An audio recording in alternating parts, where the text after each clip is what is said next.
Welcome all to this talk about Adamastor and Other Giants, Chaos, Water and Empire in Camões, os Lusíadas.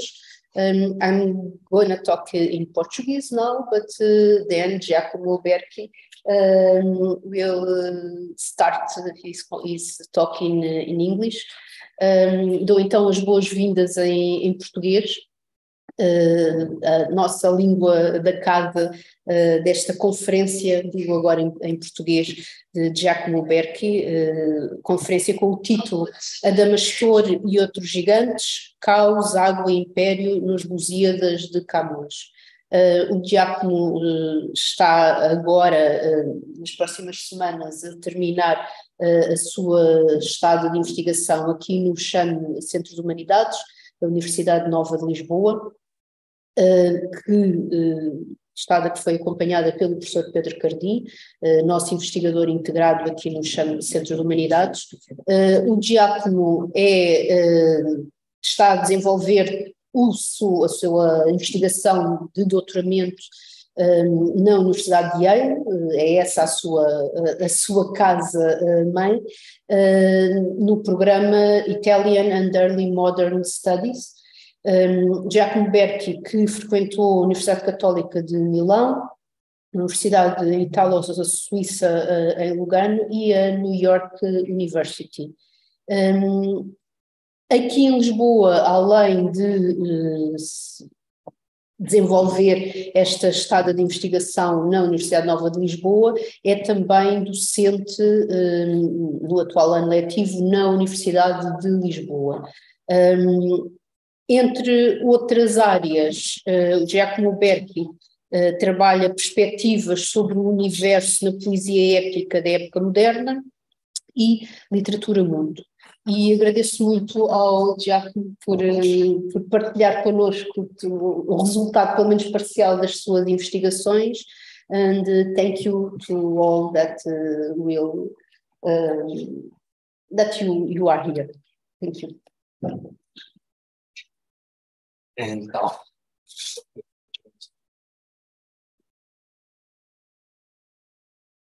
Então, muito obrigado, boa tarde a todos. Good evening to everyone, both here in presence in Lisbon and everywhere else in the world. Muito obrigado, Isabel. It is truly a pleasure and an honor to be here. My year as visiting researcher here at CHAM, Center for the Humanities of the Universidade Nova in Lisbon, is coming to an end.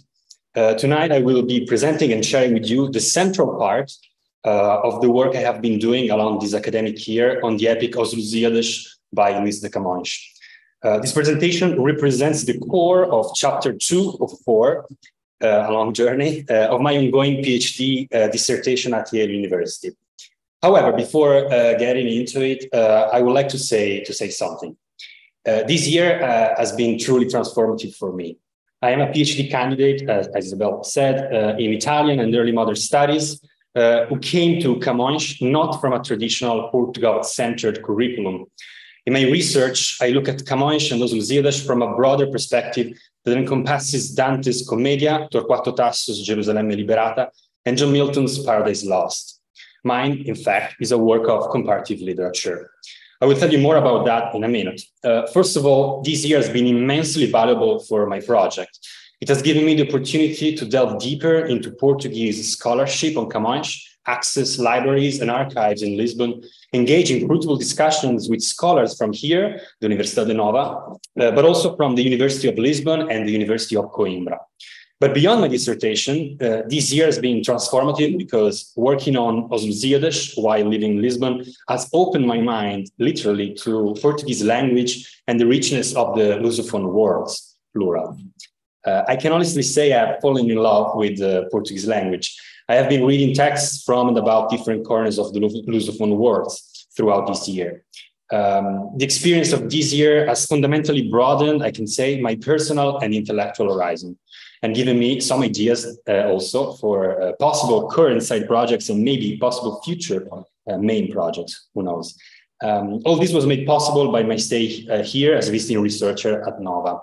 I would like then to thank Sham, in particular in the person of Professor Pedro Cardim, who actually made all this possible, and also all the other professors I had the chance to meet throughout this year.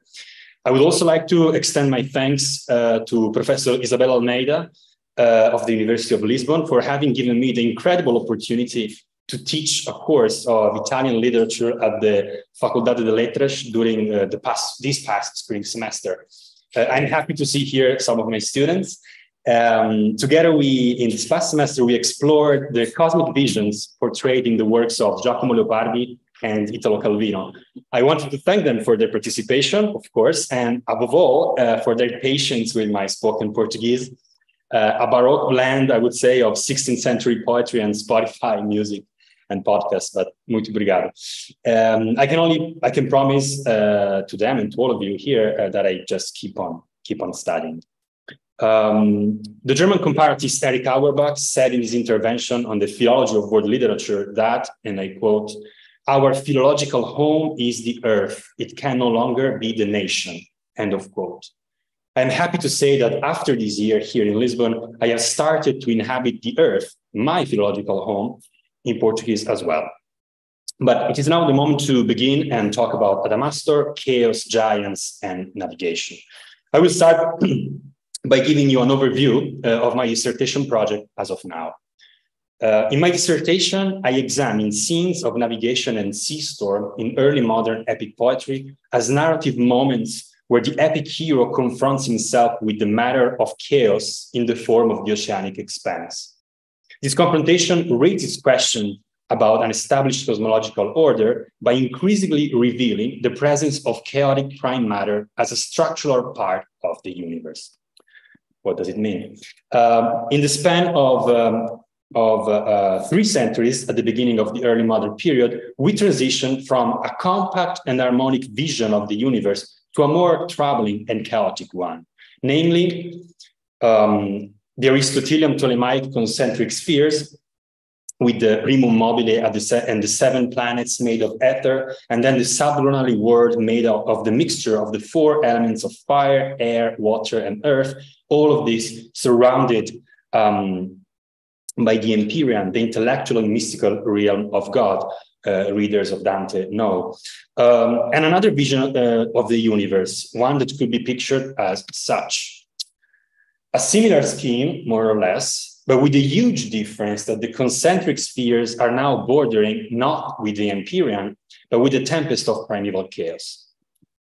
These 2 images, as you read, are maps of 2 different poems. The first one is the representation of the cosmos of Dante's Commedia. The second one is the representation of the cosmos of John Milton's Paradise Lost. These 2 works belong to a literary genre intrinsically related to cosmology as vision of totality, namely epic poetry. Of course, Dante's Commedia can be considered its own genre, and rightly so, but it is epic enough, let's say, to be read with other poems, as it has been done throughout history. My dissertation project focuses on the cosmology of Western early modern epic poetry, and specifically examining how chaos passed from being a past and concluded cosmological status before the creation of the world to a cosmological condition contemporary to our created world, as you can see in these 2 images. The main question I am exploring is then, what are the narrative and epistemological implications for the epic poem and for the epic hero of facing the increasing emergence of chaos around the cosmos? Scenes of navigation are the place where to look at, I argue, to try answering this question. The epic hero's battle against the watery element encompasses much more than that. It is an image of the intellectual struggle of the author in front of the new poetic material, as well as an image of an entire culture testing the limits of its own worldview. Out there, far away at sea, the cosmos of the epic is simultaneously affirmed and challenged. Affirmed because that is what an epic hero does. Challenged because in doing so, I suggest, the epic hero must face chaos. My dissertation consists of 4 chapters, each of one centered around some specific scene. the last voyage and the oceanic shipwreck of Ulysses in Canto 26 of Inferno, so chapter 1. The encounter between Vasco da Gama and Adamastor, and the sea storm in the Indian Ocean, respectively, in Canto 5 and 6 of Os Lusíadas, chapter 2. The oceanic navigation in the Atlantic Ocean of the ship of fortune in Canto 15 of Gerusalemme Liberata by Torquato Tasso, chapter 3. And the cosmic navigations of Satan and the scene of creation, respectively, in book 2 and 7 of Milton's Paradise Lost. So from the whirlpool that shipwrecked Ulysses and his crew in the Atlantic Ocean to the stormy confusion of primeval chaos traversed by Satan and the sun. Every culture has a cosmology and every culture has a cosmogony. In my dissertation, I am looking at how early modern Europe has thought about its own view of the beginning. But beginning implies everything else in a way. Mine is a literature thesis, as I said. And yet, the literary scenes I have chosen present also many, many other levels, namely a cosmological, scientific level. What is the place of chaos and what is its relationship with cosmos? A political level, the narrative of an empire establishing an order that mirrors the cosmos is always the narrative of the winner, be it Roman or Portuguese. A world is created out of chaotic prime matter. An empire is created by subjugating the other. But can an empire conquer the other, and can an empire conquer the ocean? Can Adamastor really be one? Third level, a philosophical one. The Aristotelian Platonic concept of prime matter, especially in the Neoplatonic tradition, has been pictured along the centuries as a stormy sea. Is it possible to visualize and know, that is to say, to intellectually navigate prime matter?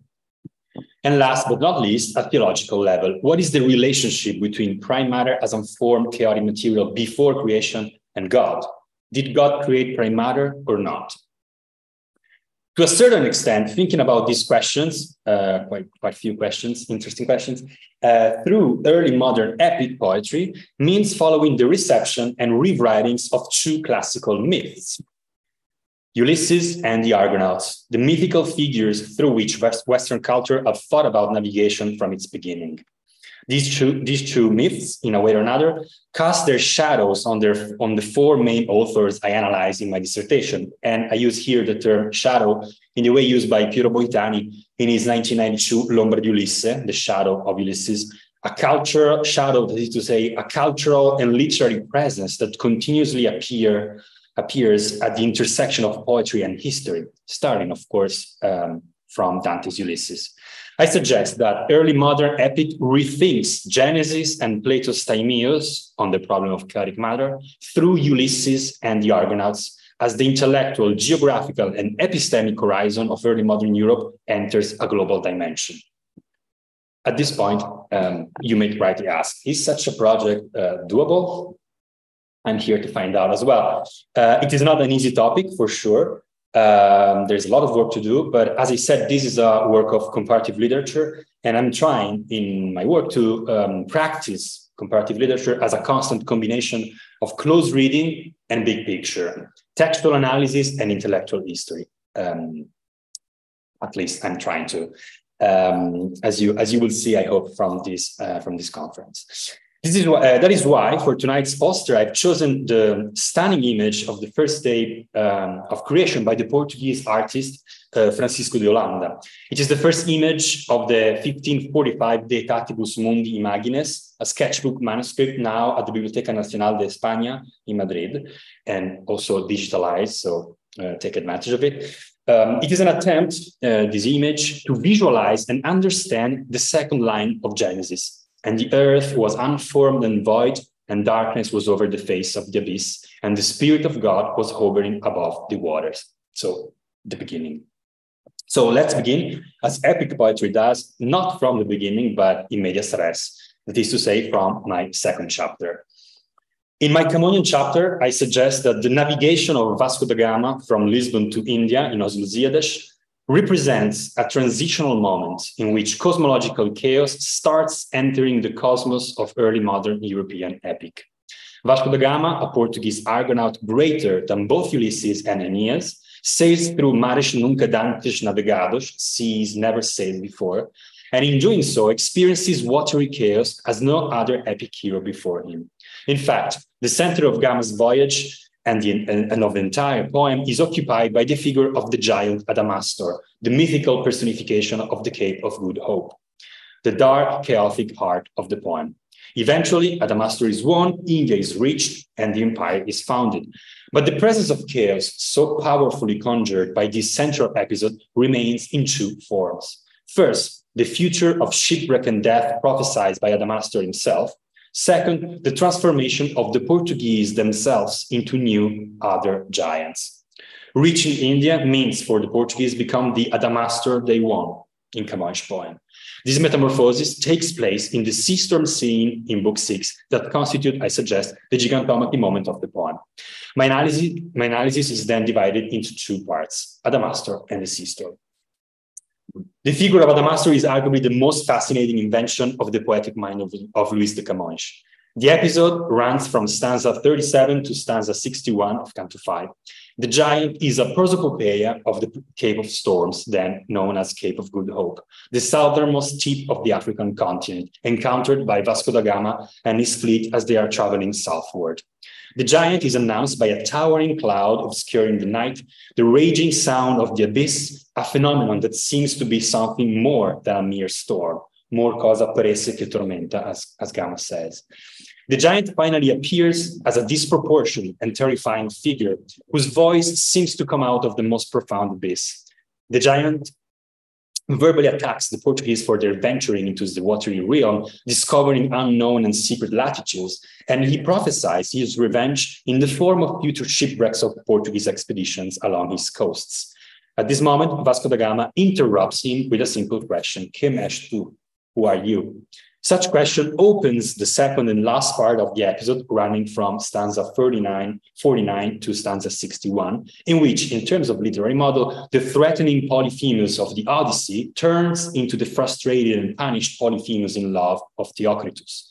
Adamastor reveals his name and tells Gama his story. He was a giant fighting together with his brothers against the Olympian gods when he fell in love with the nymph Thetis, not the sea goddess, and unsuccessfully tried to possess her. The gods punished him for this attempt violation and transformed him into the rocks that form the Cape of Storms. The episode concludes with the giant literally undoing himself in tears and turning back into a simple rock as the Portuguese fleet proceeds forward. Adamastor is a towering figure looming largely and everywhere in Portuguese literature and culture, but also beyond Portugal. He is a genuine poetic invention of Camões, whose roots, though, are to be traced back in time. From Pindar to Edgar Allan Poe, from Al-Idrisi to Pessoa, and of course, Camões, from English Romanticism to South African and Mozambican literature. A comprehensive overview of the presence of Adamastor in all its ramifications and implications is yet to be done, and I think will be a work of the kind of philology of world literature envisioned by Eric Auerbach. But let's go back to Camões. Adamastor literally lies at the center of Os Lusíadas. The poem consists of 10 cantos, and the encounter between Adamastor and Vasco da Gama occupies the center of Canto 5. There is a precise structural strategy in this choice. Among many important critical contributions, the analysis of the Portuguese critic António José Saraiva has been crucial for my own reading. In his collection of essays entitled Estudos sobre a Arte dos Lusíadas, Saraiva proposes the cosmological model we just saw, the model of the Aristotelian Ptolemaic concentric spheres, as an image for the poem itself. According to Saraiva, there are three major levels to the poem, which resembles the different parts of the spheres of the universe. The realm of the Olympian gods, where the true action of the poem takes place, with Jupiter and above all Venus, protector of the Portuguese, and Bacchus, their antagonist. The realm of the Portuguese heroes, whose actions are either past or future. Think of the history of Portugal told in Cantos 3, 4, 7, and the prophecies about the empire's global future in Cantos 9 and 10. And the third level, the realm of Vasco da Gama's voyage from Lisbon to Melinde and then India that occupies Canto 5. So the center. Consecrating national history into a divine teleology is Camões' main poetic agenda. Camões constructs his poem so that the action of the gods, but also the glorious deeds of Portugal's past and future heroes are happening as if on the plane of eternity, as historical facts turn into Platonic ideas by his own poem.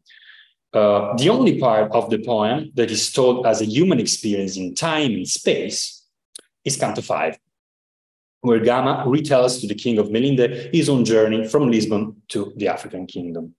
Canto 5 is the only canto in which time and space are experienced as something real and at times hostile to human nature. It is a canto that tells of natural phenomena of the sea, but also terrible epidemic among Portuguese crew. It is a canto that dedicates a stanza to the cleansing of the ships, rather peculiar choice for a classicizing epic. It is a canto, Saraiva argues, that represents the sublunary world of the Aristotelian Ptolemaic universe, our own sphere, characterized by the constant flux and change of time and space, and ultimately by death. Saraiva develops this image in various essays, and especially in his pivotal Objectivismo dos Lusíadas. There he says, and I give you my English translation, Canto 5 is the only one in which the heroes are vulnerable and fleeting as human beings and are not yet petrified into eternity. Canto 5, then, Saraiva argues, represents the river of time and death, threatening from the center the whole ethereal and Olympian structure of Os Lusíadas. I find this parallel, I find this parallel between the structure of Os Lusíadas and the model we see here again of the Aristotelian Ptolemaic universe to be not only extremely fascinating, but also very convincing. That is why I am personally not convinced, also actually quite the opposite, by what Saraiva makes of Adamastor, the actual center of Canto 5.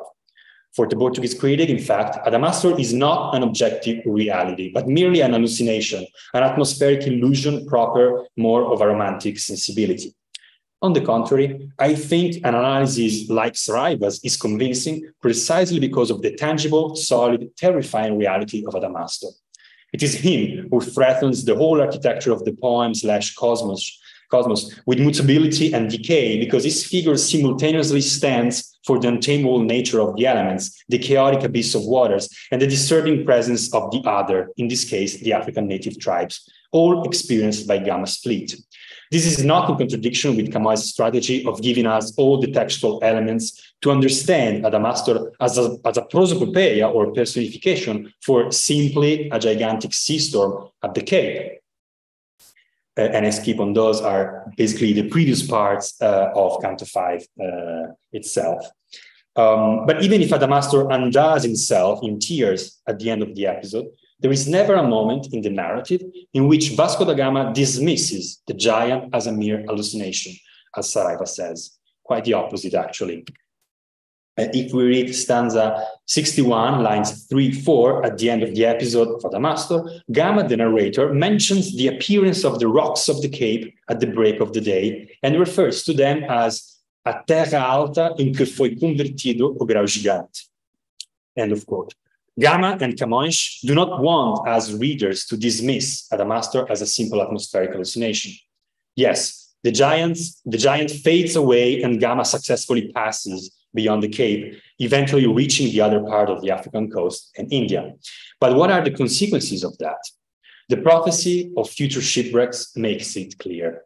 The Portuguese have trespassed a forbidden boundary and they will be punished through the multiple shipwrecks and deaths caused by sea storms and attacks of the natives around the Cape.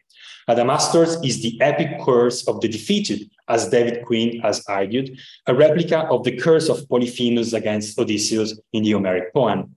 Stanzas 44 to 48 narrate some of the shipwreck stories that haunted Portuguese imagination ever since, and that will be known as Historia Trágico-Marítima, or Tragic History of the Sea. Some of these shipwreck narratives were collected eventually in a 2 volumes edition by Bernardo Gomes de Brito in 1735-36. And as Josiah Blackmore has argued, they represent the traveling counterpart of the successful teleological narrative of the colonial empire, heralded precisely by works like Os Lusíadas. I would like to analyze how How? Camões himself seems to be really aware of this disturbing menace, this disturbing threat in the composition of his own poem. Let's read stanza 45 of Canto 5. Adamastor is speaking about future shipwrecks. Ed o primeiro ilustre que a aventura com fama alta fizer tocar os seus, serei eterna e nova sepultura, por juízos incógnitos de Deus. Aqui porá da turca armada dura os soberbos e prósperos troféus. Comigo de seus dano ou ameaça, a destruída Quiloa com Mombasa. Adamastor is prophesying the death of Dom Francisco de Almeida, first viceroy of Portuguese India, who, in March 1510, died near the Cape of Storms in a fight against the African tribes. Adamastor reads this event as the vengeance for the Turks previously defeated by Almeida himself in Quiloa and Mombasa. Adamastor will be Almeida's eternal and new burial ground, por juízos incógnitos de Deus, according to God's unknown judgments. Let's try to unpack this line. The radical question is in fact the following, or are in fact the following. Who is Adamastor siding for? Is he siding with Bacchus as an antagonist of the Portuguese, or is he just chaotically raging against Portuguese presence in his whereabouts? That is to say, is there a divine will behind the sea storm? The question is so radical that Camões poses it once again later in the poem. Canto 10, in the episode of the Island of Love, one of the sea nymphs is prophesying the future of Portuguese heroes while celebrating the union between Vasco da Gama's crew and Téti's nymphs, the poetic image, that is to say, of the Portuguese domination of the sea. The story of Francisco de Almeida is told once again, this time more extensively and intertwined with that of Almeida's son, the Mancebo Lourenço, the young Lorenzo. They both are protagonists of the various wars in the new world created by Portuguese expansion in the East. The young Lorenzo will die in the Battle of Chao in 1508 against the Egyptians and the Indian Samorin. His death, narrated in stanza 29, is framed by the mention to the hidden plans of divine providence. A few stanzas later, when it comes to the death of his father Francisco near the Cape of Storms, the nymph uses almost the same words as Adamastor. The first viceroy of India will be killed in a fight against the Kaffirs, the native African tribes. And I will read from the center of the stanza. Ocultos os juízos de Deus são, as gentes vás que não nos entenderão, chamam-lhe fado mal fortuna escura, sendo só providência de Deus pura. The ocultos os juízos de Deus são of the nymph recalls the por juízos incógnitos de Deus of Adamastor. The death of Francisco de Almeida is a tragic question mark, a possible troubling blind spot in the teleological affirmation of Portuguese empire, as Lusíadas set out to celebrate. Camões is a poet, as we know, of contradictions and tensions. If I'm not mistaken, the story of the Almeidas, father and son, is the only overlap between the prophecy of Adamastor in Canto 5 and the prophecy of the nymph in Canto 10. In this canto, as we said, extended to include that of his young son. I suggest that this overlap signals a profound tension in the poem. Is Almeida's death a storia tragico-marittima? Or is it part of a benevolent providential plan that favors the Portuguese Empire? A father and a young son, a promise of future glory broken by unexpected death and mysterious death. Camões knows very well what he's doing here. His lines echo the prose of Castaneda and Barros, the two Portuguese historians relating the facts, and explicitly mentions the heroic death of Cassius Scheba, turning the young Lourenço de Almeida into the Portuguese version of the Roman centurion who fought for Caesar, whose deeds are narrated by Caesar himself, but most importantly by Lucan in Luke 6 of his epic about Roman civil war. But maybe there is more. We are in a context of imperial prophecy. The journey to the underworld of Aeneas in Book 6 of the Aeneid ends precisely with an imperial prophecy. Anchises is showing to his son Aeneas the great souls who will shape the glorious future of the Roman Empire. Everything looks bright until they spot a pair of souls, an older man and a young boy. They are both called Marcus Cassius Marcellus, and one is the ancestor of the other. The first will champion the Roman cause against the Carthaginian and the Gaul, just like Francisco de Almeida will do for the Portuguese against the Indian, Samorin, and the Turk. The promising young descendant, Marcellus, egregium forma juvenem et fulgentibus armis, as Virgil said, just like the Mancebo Lorenzo, will die tragically too young. Marcellus was originally chosen by Augustus to succeed him in the role of emperor. So the death of the young successor troubles the teleology of the Roman Empire celebrated in Book 6 of the Aeneid, when Aeneas, in fact, puzzles at the sad face of that young soul, Anchises replies, Onate ingentem luctum nequere tuorum, ostendet in terris unctantum fata necultresse sinent. The death of the Almeidas is a troubling blind spot for the teleology of Portuguese Empire, and Camões signals that by alluding to the death of young Marcellus in Virgil, the blind spot of the theology of the Roman Empire. Through the words of the nymph in Canto 10, Camões inserts such tragedy within God's providential plan. It is a good, benevolent plan, though unknown to human beings. What we call, as the nymph says there, fado mau fortuna escura, is actually providencia de Deus pura.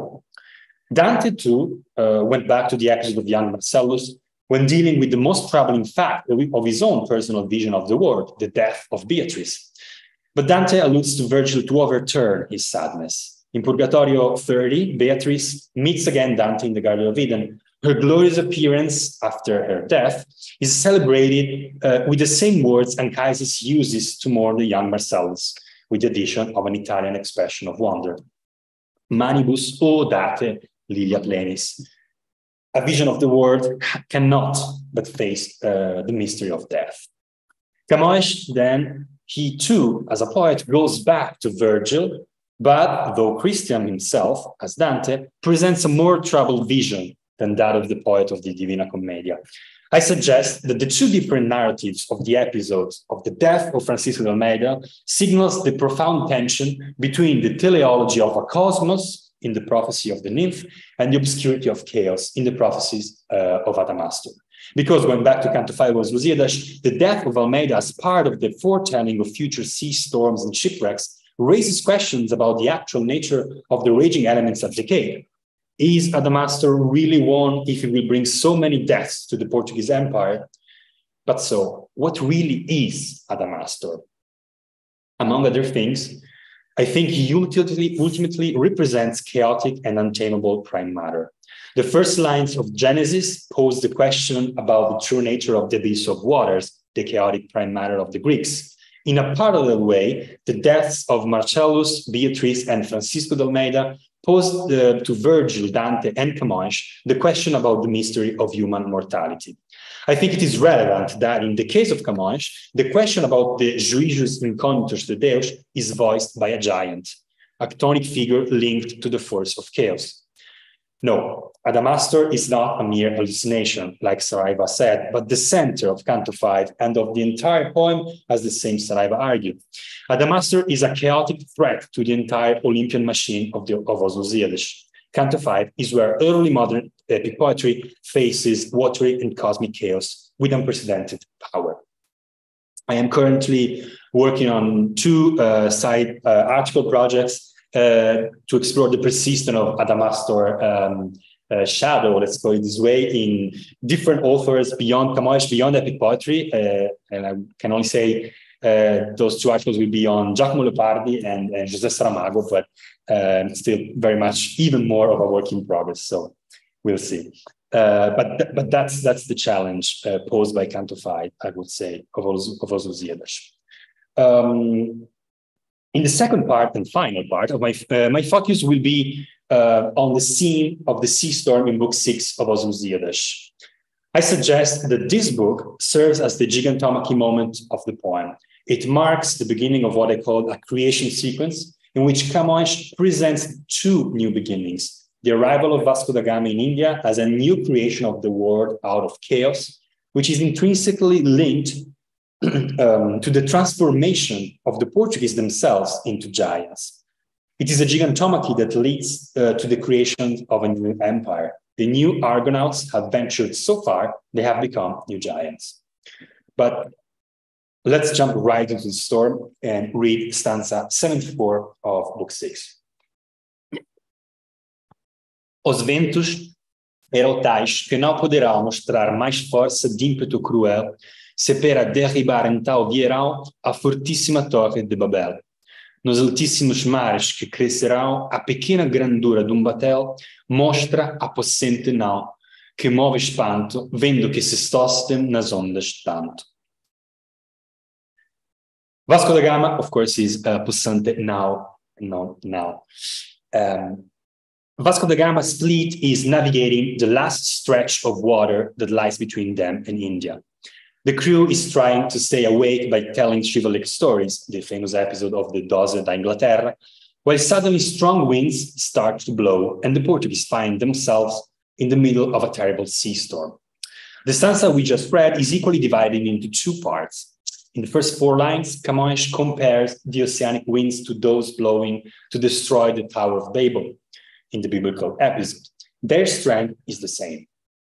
In the second part, line 5 to 8, Camões offers a sort of aerial view of the ship, only one of the 3 of the fleet.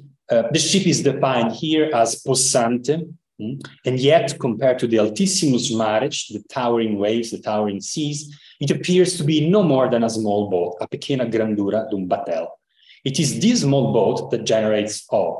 In front of this view, the poet or the sailors themselves, depending on whether we read vendo of the last line as impersonal or not. But the poet, let's say, looks in awe. Espanto is Camões' word. Bismuth translates with the French on est stupéfait, Gigliucci with the Italian e pur sorprende, and White in the Oxford Classics translation with the English astounding. But the sheer fact that such small ship can survive and navigate through such tempestuous sea is marvel to behold. What does this wonder mean? And why is Camões putting into the same stanza the Tower of Babel and his own wonder at the Portuguese ship going through the stormy Indian Ocean? What is this stanza pointing to? To ask these questions means asking what the relationship between epic poetry and the ocean is. Traditionally, the achievement of the epic hero is to leave the sea behind himself. The Iliad is about conquering a city on mainland. The Odyssey is about conquering again your own island once having left the seas, lures, and dangers behind you. Aeneas, in Virgil's poem, wanders through the Mediterranean to find the mainland. A mysterious fate is indicating to him. One of the main differences between the 2 versions of Tasso's poem, De Gerusalemme Liberata and De Conquistata, is the removal of the sea voyage into the Atlantic, and that would be the center of next chapter, chapter 3 of my dissertation. So Camões Os Lusíadas is actually doing completely the opposite, presenting the complete opposite trajectory. The sea voyage is not an episode, but the fundamental axis that structures the entire poem. A poem, in fact, as we know, about the conquest of the sea, not just getting there from A to B, but about conquering the sea. I have to thank in particular for what I'm about to say. I have to thank in particular one of my dissertation advisors at Yale, Professor Aisha Ramachandran, for having opened literally for me a new hermeneutical direction for looking at Os Lusíadas to this respect. The classical poem that could unlock new readings of the Portuguese epic is in fact Valerius Flaccus' Argonautica, a post-Virgilian and post-Lucan Latin epic of the 1st century CE about the sea voyage of Jason and the Argonauts, the second myth I was talking about. Flaccus goes back to Apollonius of Rhodes' epic treatment of the Greek myth, and he does so to celebrate the expansion of the Roman Empire into extreme seas and regions such as Britain, Parthia, Armenia, regions, that is to say, at the edge of the Roman mental cartography. Already in Greek culture, of course, the myth of the Argonauts served to elaborate a definition of Greek culture itself in opposition to the other. Think of Medea, in other literary genre, of course. Moreover, just as Os Lusíadas, Flaccus' Argonautica is a poem entirely centered on navigation. I have read the poem in the past months, and I can say there is a lot of work to do still. Some scholars have started to research the relationship between the two poems in the past, and I'm referring especially to António Salgado Jr. with his 1950 article Os Lusíadas e o Tema das Argonáuticas, and to Henry Howens Post with his 1955 article A Little Known Source of the Lusiads. My hope is that my chapter will continue the work of these scholars. Both Salgado Jr. and Post focus mainly on a genetic relationship between Flaccus and Camões poems. This kind of research is certainly fundamental and needed, but in my opinion, it must be paired with an analysis that goes beyond the mere lexical echoes. The centrality of navigation and its relationship with gigantomachy in both works is the key element of the reading I will try to offer in my chapter. Tonight, I can only start by giving you a little hint. The Argos ship, as we know, is the first ship to have ever sailed the sea, the first ship of human civilization. Jason knows this, and before embarking, he offers a sacrifice to Neptune. We are in Book 1 of Argonautica, asking him to forgive him for what he's about to do. The Greek hero is aware of inlicitas temptare vias iemenque mereri, attempting forbidden ways and deserving hiemen, that is to say, winter, so stormy weather, wintry weather, iemenque mereri. But immediately he adds, sed non sponte feror, nec nunc mihi jungere montes, mens tamen aut summo deposcere fulmen Olimpo. Navigation, that is to say, is felt as a profound transgression of the laws of nature. I am about to set sail on the sea, and I know I should not, says Jason.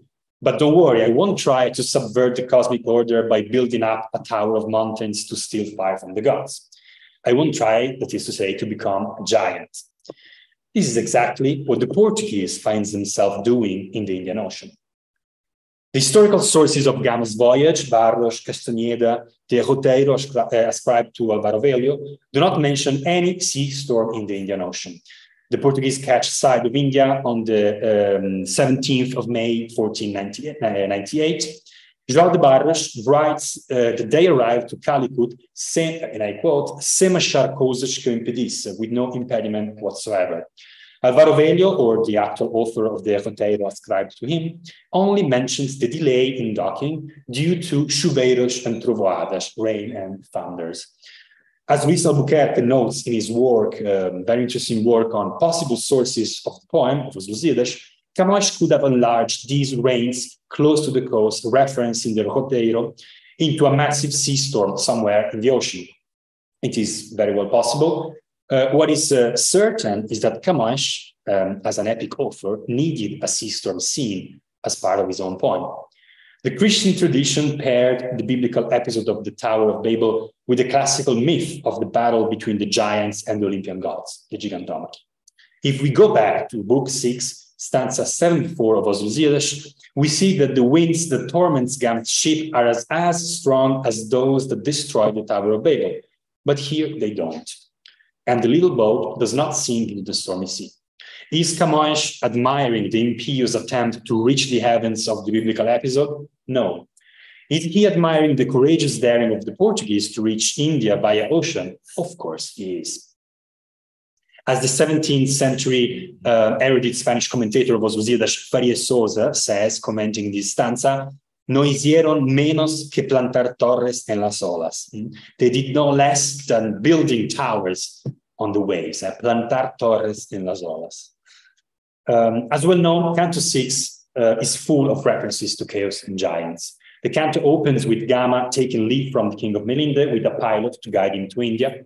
Bacchus, the divine antagonist of the Portuguese, descends into the heart of the ocean down to the palace of Neptune to convince the gods of water to raise a storm to prevent the Portuguese from dominating the sea and reaching India. Before entering the palace of Neptune, Bacchus pauses before the images sculptured on the door. This ekphrastic moment runs from stanza 10 to 13. The pearl sculptures represent this sequence: old primeval chaos, the four elements, gigantomachy. As always, with the epic ekphrasis, the moment of interruption of the ekphrasis, think, for instance, of Virgil itself, this interruption is indicative of the scene that is about to be told. The Gigantomachy is the last classical image we are given before following Bacchus summoning the council of the watery gods. This means that this Gigantomachy we are about to witness. Bacchus' anxiety is about the Portuguese becoming gods and the gods, mainly himself, Bacchus, becoming humans. It is Bacchus who suggests reading Flaccus Argonautica in a way when he recalls the Grandissimus Dia, the greatest daring, of the technology of navigation at the beginning of human civilization, and the sea storm Neptune himself aroused to contrast the Argonauts. It is the same reproach made by Adamastor and even before by the old man of Restelo when the Portuguese were leaving the Tejo from Belém at the end of Book 4. Do not attempt illiquitas vias, as Flaccus would have it. Stay home. Bacchus invites Neptune and the sea gods to unleash watery chaos as they once did against the Argonauts. Earlier in the poem, in Canto 2, stanza 47, Jupiter said that the four elements, go back to the universal schema, the four elements are afraid of the Portuguese journeying into the ocean. Back into the storm of Book 6, the transformation of the Portuguese into new giants is reinforced by the explicit mention of the Gigantomachy and of the classical myth and biblical myth of the deluge in stanza 78. These new giants, the Portuguese, won't fail, and a new world will arise from this chaotic sea storm, the Portuguese Empire in the east. After Gama's prayer, Venus sends her amorous nymphs to seduce and stop the winds. We are at the end of Canto 6. The canto, in fact, ends with the Portuguese fleet catching a glimpse of India, of mainland India in the horizon. The new world, so to speak, of India is introduced as a world emerging out of watery chaos. After the cacophony of the stormy Indian Ocean, the mainland of India is introduced with the gentle murmuring sound of Ganges. I urge you to go back and read that ending of the canto because it's just great poetry. After having heard the sea storm of chaos, we just hear the Ganges murmuring at distance. And also, Josiah Blackmore's in his last book, The Inner Sea, also offered a brilliant reading of the soundscape of this scene of Book 6. So, if the ekphrasis on the door of Neptune's palace began the sequence of chaos and gigantomachy, then the ekphrasis of the sculptures of the Indian temple, when Vasco da Gama sees the Catual in Book 7, from stanza 51 to 56, continues, scattered through the epic narrative, the traditional historiographic pattern of chaos, creation, history of the world.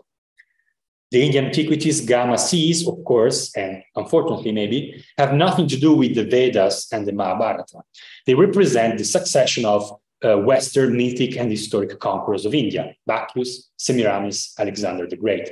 The classical giants have failed to overthrow the Olympian gods. The early modern giants, the Portuguese, succeed in surpass Bacchus' deeds in India. The sea storm represents the gigantomachy moment in which the winner of Adamastor become Adamastor themselves. This is what generates espanto, wonder in Camões, to go back from where we started.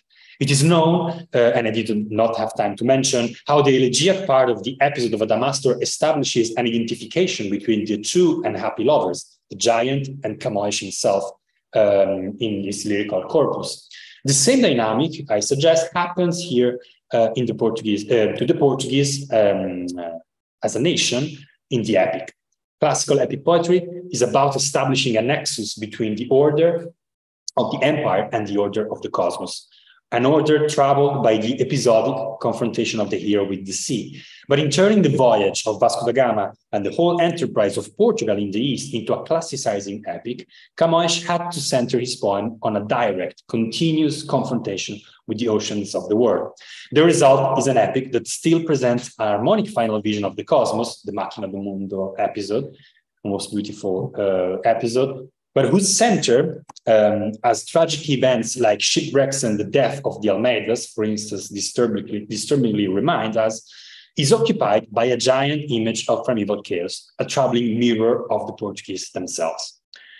I would like, and I'm about to conclude, to highlight this identification between Adamastor and the Portuguese by offering as evidence two passages from two other literary works very much far away from Camões' own time. The first is taken from the poem Minha Terra, written in Mindelo in 1929 by Antonio Lopes. Antonio Lopes is one of the main protagonists of the initial phase of the literature of Cape Verde, in which authors from the archipelago begin carving out Cape Verdean identity through European classical myths, and interestingly enough, through Mayan myths as well, references the Popol Vuh, and of course, through Camões.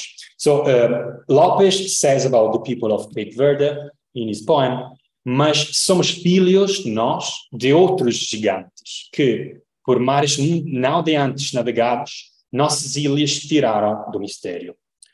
The people of Cape Verde are both the heirs of the mythical Atlantis, the first gigantes, sunk in the ocean, the first giants, and of the Portuguese as giants, the outros gigantes that I was referencing in the title as well. Here, the secular transition from a negative understanding of the giants to a positive and civilizing one is fully accomplished, although still within a colonial frame. And sealed, by the way, by the reference to one of the most famous lines by Camões, Mares nauseantes navegados. The second example is taken from a 1980 novel of the Angolan writer Pepe Tela. The title is Mayombe, and the novel tells the story of a group of Angolan fighters during the colonial war in the 70s.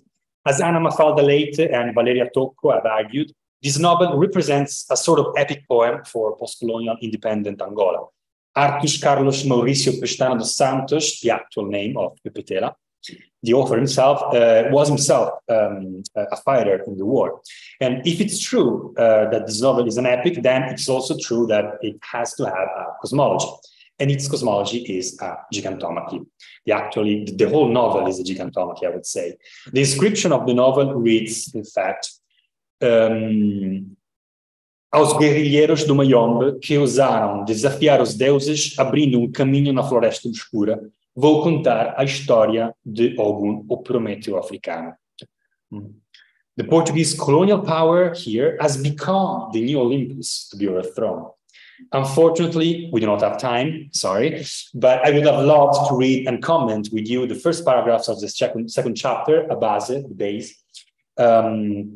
In this chapter, in fact, in the beginning, the immense tropical forest of the Mayombe, where the novel is set, is pictured as a forest god, and later has shown the native cosmological lore behind this native African lore, of course. A chaotic and mysterious forest, and if I may, akin also to the Neoplatonic Silva of chaotic prime matter, but if I may, in which Zeus himself, Pepe Tela says, kneels before the new giants. Here, the positive understanding of the giants remains, but the old new giants, so to speak, the Portuguese colonial power, have become the new Olympian gods to be overthrown. The new giants, the Angolan fighters, enact the African resistance first embodied by Camões, Adamastor. So we began our journey from the Aristotelian Ptolemaic system of the universe, and we concluded it in the rainforest of Mayombe, Angola. But if you still have a little patience, I would like to conclude by bringing you where I'm also about to go in a few months, that is to say back to New England, and I'm really about to conclude. This is a landscape that could be observed from a window of a house in Massachusetts, not my house, but you can see at the distance a mountain. A mountain clearly emerging from the green ocean of leaves, as it were. It's not a random house, but a house called Arrow's Head, which is the house where Herman Melville finished writing at this desk, Moby Dick or the Whale. And these are pictures I've taken myself while I was visiting there with my parents last summer, without planning it, happening to be there the same day of Melville's birthday. So that was pretty nice. So this is his desk. And I took this picture, as I said myself, but most importantly is that critics have argued, as the tour guide told us, that some of the descriptions of the whale could have been inspired by the profile of that mountain in the distance Melville could look at from his window. It may be, it may be not, who knows? But I find it interesting to think about another distant mountain as the inspiration behind another tonic or rather watery figure related to the abyss after Adamastor and the Cape of Storms.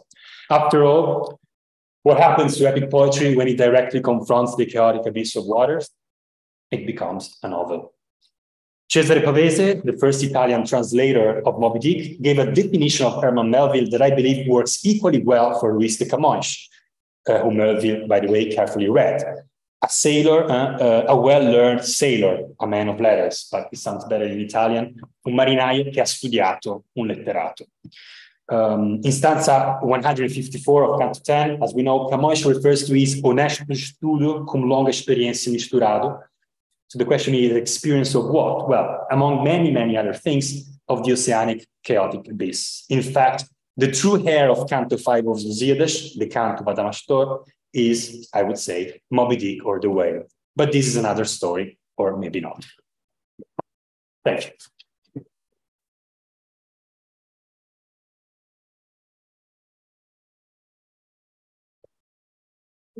you.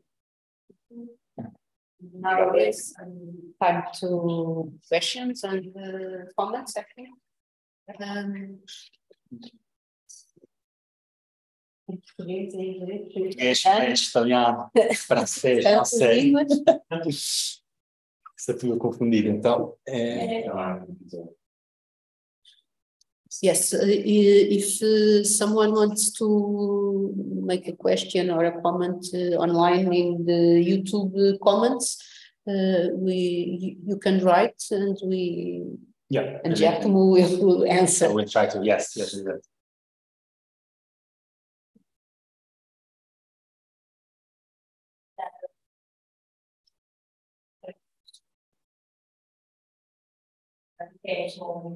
Muito à vontade de as tuas fontes de outros estudos, mas a minha pergunta é mais até a minha intenção como historiadora, os textos de diferentes autores e, digamos, documentos que trabalhamos. E não sei se já podes perceber se há uma, ou que tens perguntado se uma permanência no nosso local, por exemplo, há uma familiaridade, há uma ideia que percorre o tempo, nestes autores, através destes elementos, está a entrar deles, em temporais ou não, há uma grandíssima diferença, no caso do século XVII, ao século XIX, consegues identificar. Se consigo identificar permanências na ideia. Específico, ou pelo contrário, há um caso muito de Camões e de algo. Sim. Vou traduzir em inglês para os ouvintes aqui. So the question was, correct me if I'm not mistaken, if in this archive I'm analyzing, I can detect continuity or mutability. What's the relationship between continuity and mutability in terms of the idea of chaos, the image of chaos? Is that more or less mais ou menos? Okay. The question, the answer, I guess, is the thesis itself. That is to say,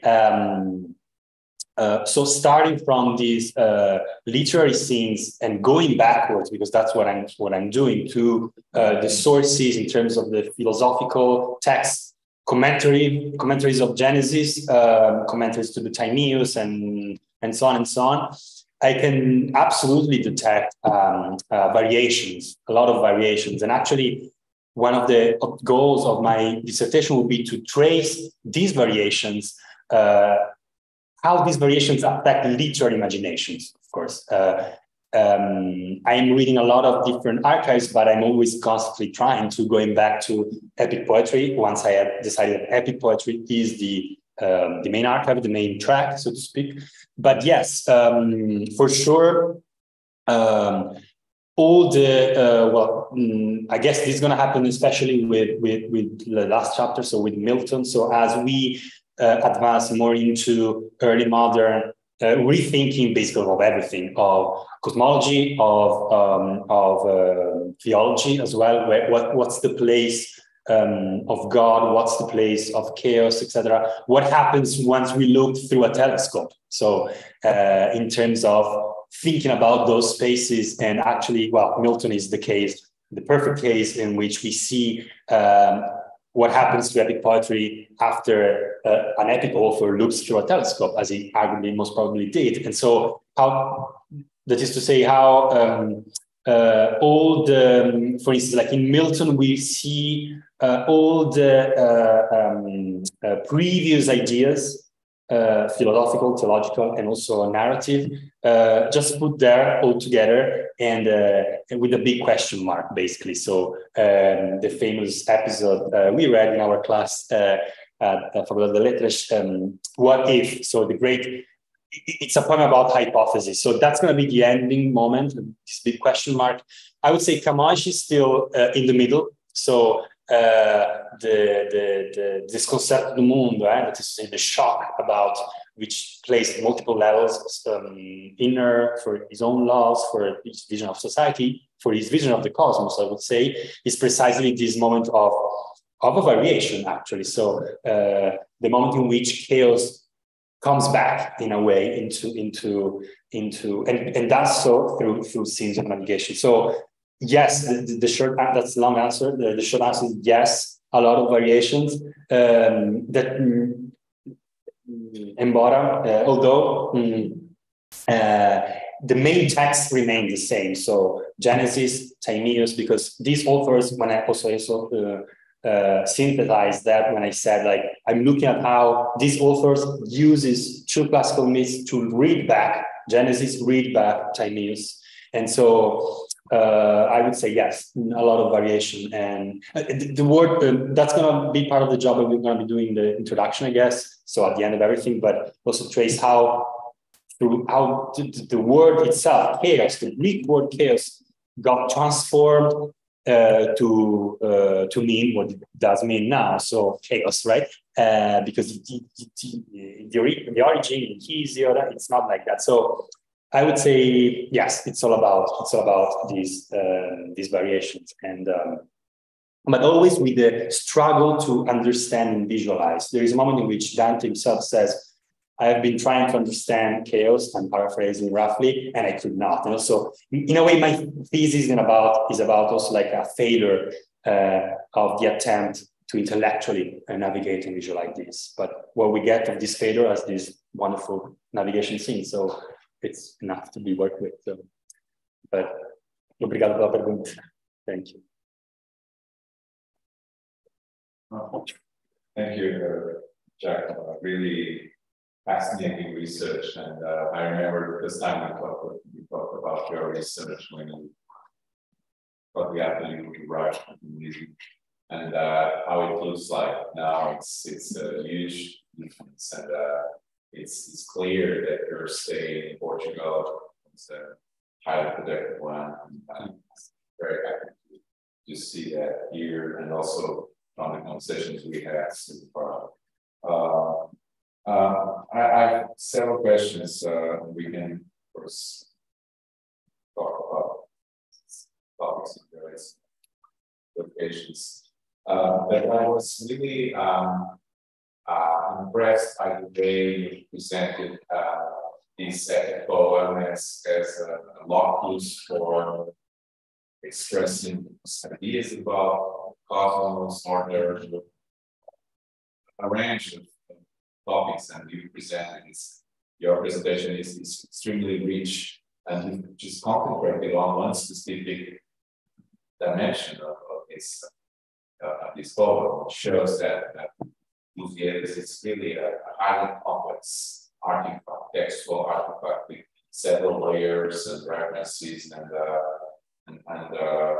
possibilities for interpretation. But the point I'd like to stress is how Lusíadas ends up being a text where Camões expresses kind of I'm not sure if this term is appropriate, a triumphalist image of Portuguese as mastering chaos, seas, and incorporating that chaotic math of water into the orderly cosmos, Christian cosmos, the Catholic cosmos. But at the same time, it found space for expressing anxieties about what's going on, and also to express doubts about Portuguese. Yeah.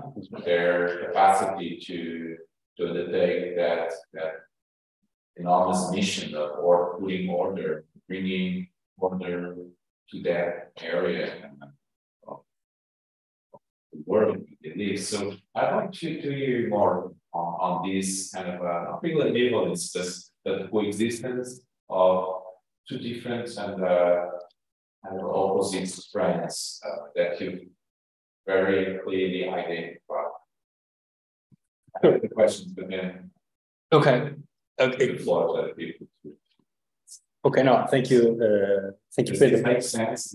Absolutely. And I think that, well, if I was able to express the emergence of these contradictions, these tensions within, it's good because Camões, in a way, has answers. So you always go back to these. To the Christian cosmology, to the Christian view, to the belief in this teleological mission of the Portuguese Empire, even though, of course, as I guess was Eduardo Lourenço said, that Os Lusíadas is simultaneously the symphony and the requiem of Portuguese Empire, because as we know, he's writing this at the beginning of the decay of the dominance in India and in the East, but at the same time trying to focus on the glorious beginnings in his own view, right? So, but of course, his poem is already a rewriting of the beginning, right? I would say Camões does not have answers to these. So he goes back to this Christian and Portuguese imperial view. Always, but at the same time, in the lyrical corpus, as I already mentioned in the presentation, is even more than Os Lusíadas, is the place where to look at for these contradictions, these doubts, very much doubts about, well, maybe exactly. Os juízos de Deus são incógnitos. It's not possible to actually understand and grasp and see the divine order, right? Which supposedly is behind our own mission and our work, right? So I guess it was Josiah Blackmore from Harvard University who said that Camões is a lyric poet who happened to write an epic poem. So, and this expresses it very, very, very well, I would say, because the lyrical corpus is where these tensions are way more evident. But at the same time, the epic, as I've been trying to show, presents those tensions. And again, that's why I was so struck by Saraiva's readings, because that's precisely it. He says, beyond the last spheres, we don't have God, Saraiva says, but the anxiety of the lyrical poet that looks down to this perfect sphere, but at the same time encompasses it with his own troubled feelings, troubled questions and doubts. So maybe we are also facilitated by the philological condition of the lyrical corpus, so we don't know if there is a sequence. So the establishment of the lyrical corpus of Camões is still a very much debated question. That, in a way, helps us is not projecting like so to speak, a conversion story like Petrarch, like Dante himself. So, in a way, it gives more. There are more blank spaces, but it gives us a way to focus more on these contradictions and not trying to eliminate two opposite poles. So, but again, I would say the fact that the Adamastor is at the center of the poem speaks volumes about this anxiety, about this experience, about this vision. So, not bad. Meanwhile, I just Portuguese, whatever. I don't know. Aqui não vejo nada. Mas pronto, professional. Nada com. I have a comment on the question. an idea. I don't know if you know child film, but I know cinemas, Argonautas. And he started with Argonautas, and not for your thesis, maybe article. Maybe it's not, não é, digamos, uma adaptação dos Argonautas, é uma continuação. Portanto, já depois já está o Véu de Ouro, o Jação está muito velhinho, e depois há assim, um novo episódio. Agora para crianças. Aqui em Lisboa. Eu vi do Alvalade e agora lembrei. Pronto. Eventualmente um artigo sim. Pode ter algum interesse. E a minha pergunta era, nós aqui temos nestes poemas, trabalhos, enormes poemas, mas ainda assim poemas, mar, não é? Mas são mares diferentes. E nós sabemos que o Mediterrâneo é muito diferente do Atlântico, do Índico, a todos os níveis. A existência de marés é diferente, não é? O vento, tudo é diferente. E há os textos literários representam de alguma maneira essa diferença real destes diferentes mares?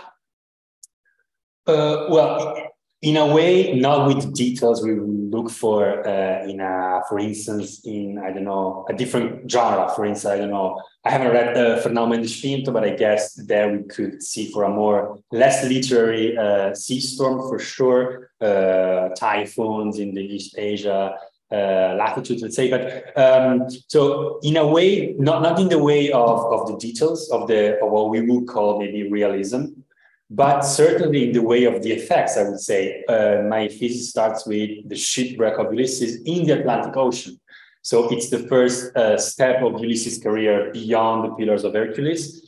Arguably, because of course we don't know anything of the actual geography of Homer's Odyssey, even though possibly he was referring to the obscure realm of the Atlantic when he goes to the underworld, significantly enough. But I would say not in terms of realism, but in terms of the consequences. Yes, I don't see any space for Adamastor in the Mediterranean, even though we do have, of course, in reality as well, sea storms and that events. But in terms of literature, we see, I try to trace in the text I'm working on, this enlargement of the epistemic and geographical horizons. And so one thing is to write a poem about the Mediterranean, one thing is to write a poem about the ocean. And so I guess that also Lusíadas reflects this immensity of the sea, which is conquered, but going back to what I was saying to respond to Pedro, but not really. And again, I would say I ended with Moby Dick, and I would say Moby Dick is the place to look at for the continuity of these oceanic sea storms and not just Mediterranean minor events, let's say. Maybe also Joseph Conrad novels. So the novels that trace the expansion of these phenomena, not just in Mediterranean navigation scenes, but in the oceanic navigation scenes, are the place to look at. But it begins here. It begins through literary genre accustomed to the Mediterranean, let's say, that enlarges its scope and creates Adamastor and has this kind of poetics as well. So, and thanks for the recommendation for the movie. I have plans for last nights in Lisbon, so. I think at night, maybe in the morning. Okay. But muito obrigado. Perguntas estão continuar aqui também. Sim. No, it's interestingly the quotation mentioned God's judgments are obscure and noted out to presented. Which this may be interpreted in many ways. For instance, it could also be, at least my reading would be that this might be an expression of a Christian person, the fact that as a human being, imperfect human being, Christian is never able to grasp the full intention of God's will. Right. I don't know, this statement, this sentence, I don't know.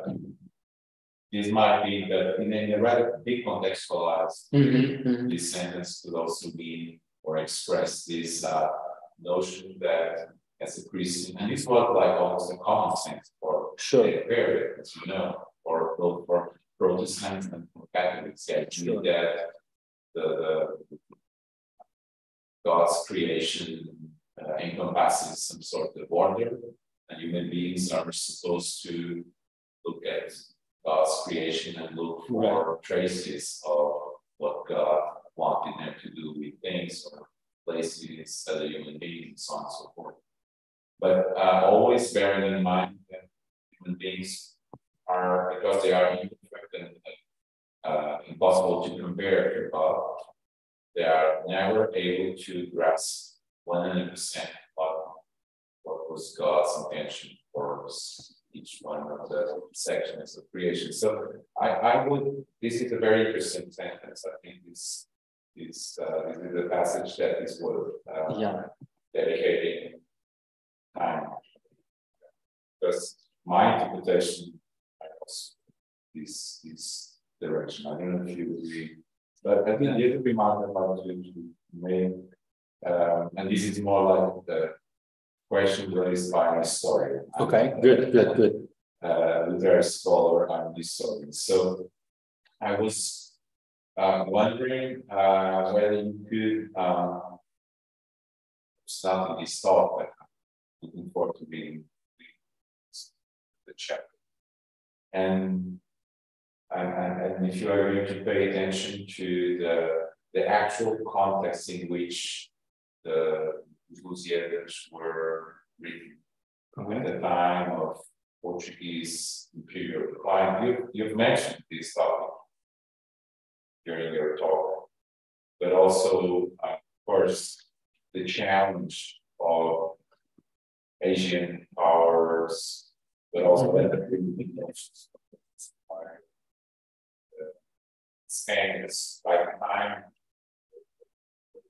Lusíadas were written, Spaniards are challenging more and more Portuguese empire, Portuguese civils and their exclusive rights.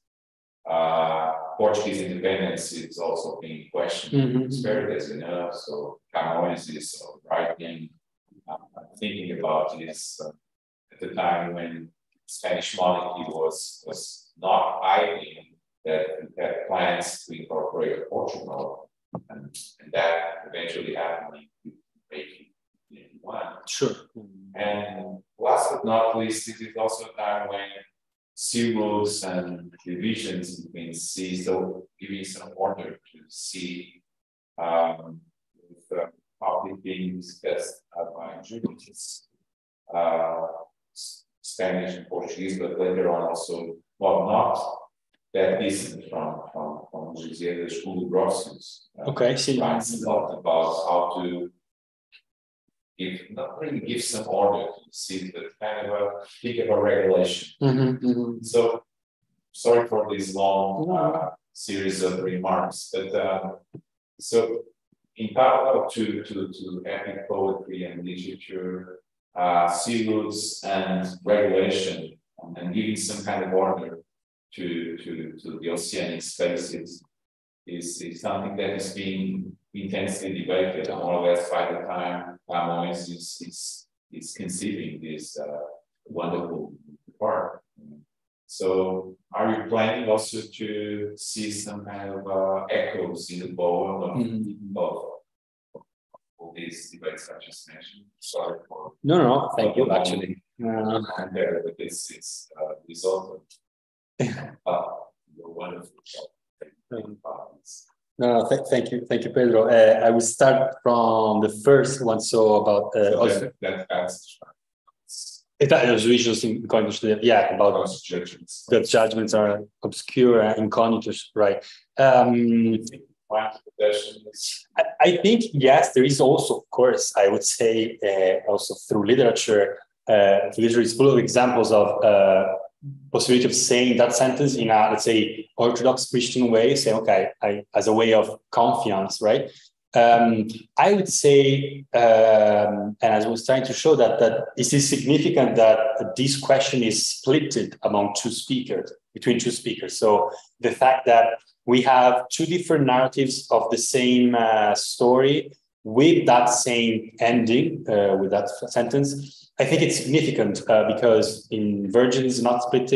For instance, in Dante, it's not, in some way, it's not. So that signals attention. The fact that Adamastor himself does not know God's plan is interesting enough, and that's actually what I would like to work on in one of the two side projects I mentioned. So, because the question there is like, is nature acting according to a plan? Is there a divine plan behind the sea storm, or behind what is the matter of nature, right? And that's actually as my students know, and a question that would be explored to its fullest by Giacomo Leopardi in a completely different context, but using and referencing Adamastor, the episode of Adamastor, as a moment in which nature emerges as, well, maybe something that has not completely to do with God's plan, maybe, right? And in the case of Leopardi, that would be extremely evident. Again, we are back to these tensions, these contradictions. The reference to God's plan is in the Nymph's prophecies more accurate, more paraphrase, as it were, because she says exactly, the human being says these are fortuna escura, fados maus, when they actually are divine providence, and the poem ends like that, but we have a counter narratives, and so Camões has the two. No, what you suggest is fascinating. We might see in another dimension the fact that for many Portuguese and Spain is colonizing parts of the American continent or global Africa, say, Africans were often regarded by the Portuguese as not being aware of God's plans. Savagery, say, was so lack of order, incapacity to know God's plan, recognize in nature, in those plans, which I think is a very important topic, and you present very this teleological dimension and associated with the idea of order, right? But at a certain point, there is a passage in which you also go into this savage captives, right? And these two words, they point also to the idea that they were completely not just ignorant, but almost unable to grasp God's plans. I mean, that's a level that's present through there, especially if we, as for some decades now, certain Christians at least have started to do, if we read into Adamastor also the level of what will become African resistance. So this idea of like the African identity. I mentioned Stephen Gray, who studied that for South African literature. So for a South African author, or for there is other novels on other stories of African resistance, for them it is clear that Adamastor stands for their own ethnic groups, their own identity, and this goes back to let's say a way of like giving a different version as well of God's plan, of whether it's God's plan that this empire has to be done or not. And so I would say yes. I mean, it's there too, and it's problematic in the way Camões bakes into these rich lines, and the way he structures them so many problems that, and that's, I guess, the work of reception, work of comparative literature to unpack those through the rereadings that subsequent authors have been doing. So that's what I try to at least hint at in the end, in the last part. So, but yeah, I mean, that's what he's doing. And in terms of the other, well, in terms of the, I go to the historical context as far as it's needed for understanding the text, because I guess it's clear that it's pretty, it's already up there in maybe archive and also a dissertation. So I will go to that as long as it's needed to understand the text. But for sure, that's interesting because it's yet another level, which I forgot in my listing of, okay, what do we do with space, with geography, with in terms of regulation, jurisdiction, of course, but no, yeah, it's there, and but maybe I'll keep it literary, but yeah, it's useful very, very much. Thank you. Chat. Mais perguntas? Online também não. Aqui não sei se não YouTube.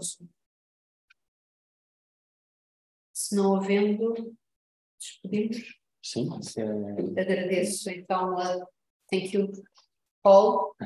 Obrigada aos presentes por aqui virem. Obrigada, Giacomo.